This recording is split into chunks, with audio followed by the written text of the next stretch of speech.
Hello everyone, मी संपदा तुम्हा सगळ्यांचं आपल्या एका छोट्याशा मिनी व्लॉगमध्ये पुन्हा एकदा स्वागत करते। तर आम्ही दोघांना मस्त असे रेडी झालो होतो आणि माझ्या आहुंचं काहीतरी चाललं होतं मागून काहीतरी सांगणं, पण मी इग्नोर केलं त्यांना आणि मी मस्त व्हिडिओ काढत होते, रील्स वगैरे काढले, आज इंस्टाग्रामला नक्कीच भेटतील। त्याच्यानंतर आम्ही दोघे मस्त बाहेर जायला निघालो होतो, थोडंसं सामान आणायचं होतं कारण आमच्या गावचा बाजार होता।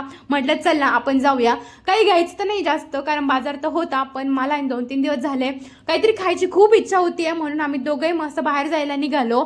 आणि इतकी गर्दी होती ना का विचारूच नका, यामुळे मी या गर्दीमध्ये येत नाही, पण माझी खायची इच्छा खूप जास्त होती, काहीतरी बाहेरचं खायचंय म्हणून त्यासाठी मी आली होती। एवढ्या गर्दीमध्ये ना आहोनी काही कशी तरी गाडी साईडला करून मस्त पार्क करून दिली आणि दोघे मस्त चालत चालत एका साईडला गेलो होतो।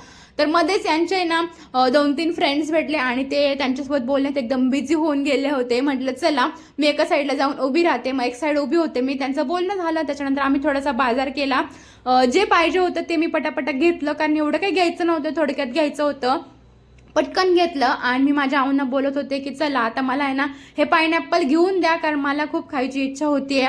मग ते बोलले ठीक आहे, 10-20 रुपयाचं घेण्यापेक्षा आपण डायरेक्ट मोठंच घेऊया। मग हे डायरेक्ट 100 रुपयाचं घेतलं होतं, बघा ना एवढंच अननस 100 रुपयाचं आहे। मग मस्त घेतलं, त्याला मस्त कट केलं आणि मस्त फायनली मी घरी जायला निघाले। तर आहो मध्येच बोलले की तू घरी जा, मी नंतर येतो, मला थोडं काम आहे। म्हटलं चला, खाणं तर राहिलंच, माझी क्रेविंग होती ती तर इथंच संपली होती असं वाटतंय मला। मस्त अननस घेऊन मी घरी आली होती आणि पहिले आले मी जे काम केलं असेल ना ते फक्त ड्रेस चेंज करण्याचं, कारण मला आहे ना कुर्ती अजिबातच आवडत नाही आजकाल।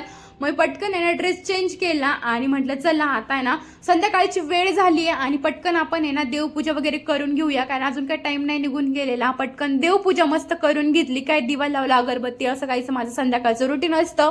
त्याच्यानंतर आहे ना तुळशी मातेसमोर पण दिवा लावायचा होता, तिकडे पण जायचं होतं। तर किचन बघा ना कसलं भारी दिसत होतं, मी सामान आणून ठेवलं होतं ना ते एका साईडला ठेवलं होतं, म्हटलं नंतर आवरेन। आणि तुळशी मातेसमोर पण मस्त अगरबत्ती आणि दिवा लावला होता। त्याच्यानंतर आहे ना जे मी सामान आणलं होतं ना बाजारामधून ते मी मस्त निवडून ठेवलं होतं कारण सकाळी सकाळी न उठलं ना की काय करावं काहीच कळत नाही, मग असं निवडून ठेवलं ना की पटकन करता येतं। मग मी छान आहे ना निवडून ठेवलं आणि मस्त आहे ना पुलावाची पण तयारी करून ठेवली कारण आज साधा सुद्धा मस्त पुलाव करायचा होता। तर मध्येच आहो आल्या आणि आहो बोलू ते मला पॉपकॉर्न खायचे आणि त्यांनी काय पॉपकॉर्न फोडले आणि मस्त करायला सुरुवात केली होती। मला तर नाही आवडत बाबा हे पॉपकॉर्न, त्यांना फार आवडतात। त्याच्यानंतर मी मस्त भात वगैरे टाकून घेतला, मस्त असा भात करायचा होता, एक नंबर भात झालेला खरं तर हा। त्याच्यानंतर आहे ना माझ्या हो बघा एका रूम मध्ये येऊन हे कसं खाताय एकटे एकटे, त्यांना माहिती मला आवडत नाही, त्यांनी 2-3 दिले पण मी तेवढंच खाती आणि बसून खायचा विचार असतो त्यामुळे ते बाहेर येऊन खातात। कसा वाटला व्लॉग कमेंटमध्ये नक्की सांगा। बाय।